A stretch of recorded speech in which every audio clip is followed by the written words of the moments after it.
Hey everyone, so today we're going to be talking about the Shark Robot AV2501S. So this is a auto empty automatic robotic vacuum by Shark, and it's currently running right now to clean up my garage. And we're just going to go over some of the features with this particular robot. Now the nice thing about this robot is it's a cheap robot that has the auto empty dustbin, and obviously that is quite nice if you don't want to be emptying out this particular little guy, although basically every single time that it runs. The actual dock itself is pretty straightforward. When you want to empty out the dustbin, you just click on that button. The nice thing is that there are no bags, it's just this canister. Right behind there is a nice cord management, which is pretty nice. My other two robots do not have that. And that's pretty much it. It's a really simple, straightforward, robotic vacuum. I've had this thing in my garage now for quite a few months, and as you can see, it's quite dirty, which is actually super strange because I do actually keep my garage pretty clean, and I guess maybe all the bumping and hitting things has, over time, as you can see, there's lots of little grime and dirt built up. What's really interesting, all right, and this is just my observations, I feel like this particular robot has almost like a better suspension setup than the other two robots. It's almost like it has big fat wheels. As you can see, it kind of bounces around. My other robots actually don't do that. Maybe I'm just imagining things. That's obviously not out of the realm of possibilities, but it's a great robot for a simple task, which is just to run every single night, pick up a bunch of, little dust, little things that fall off the packages as we go to throw our packaging material away. I have had some small minor issues here and there with the robot over the past few months. At one point it did actually get stuck in the corner, way over there. And the other issue is that right behind the robot, I'll show you here, there's that little tiny door.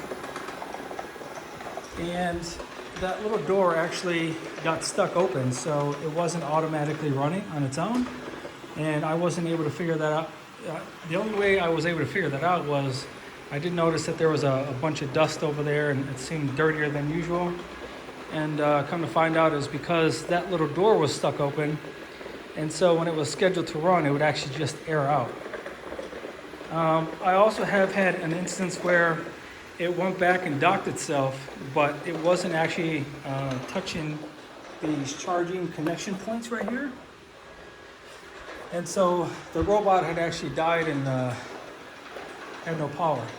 Now, I will say that the app is extremely basic. The only thing that it's really good for is to schedule your, your daily or weekly cleanings.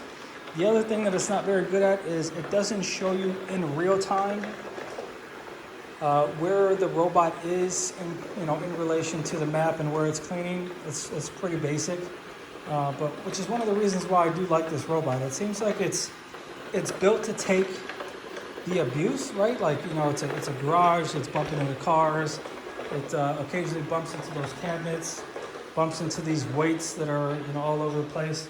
And so, it seems to be handling being in this, harsher environment than the two robots that we have on the inside. Those two robots are actually white robots.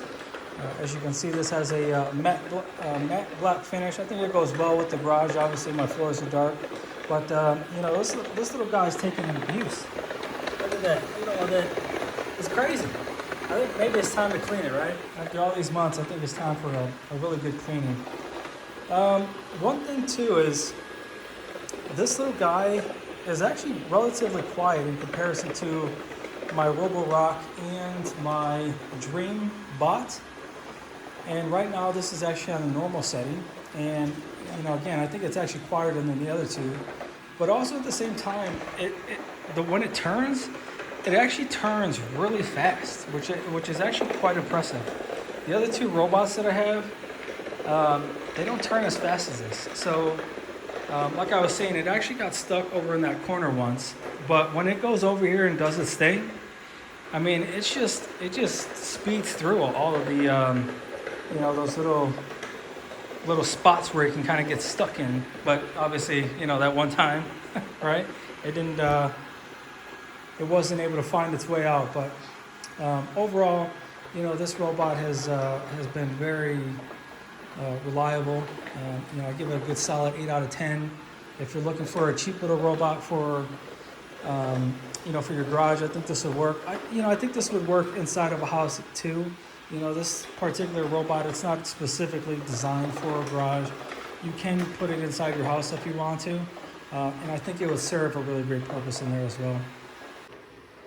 Okay, so this is the Shark robot going back to the dock, and it's going to empty its contents.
All right, there you go.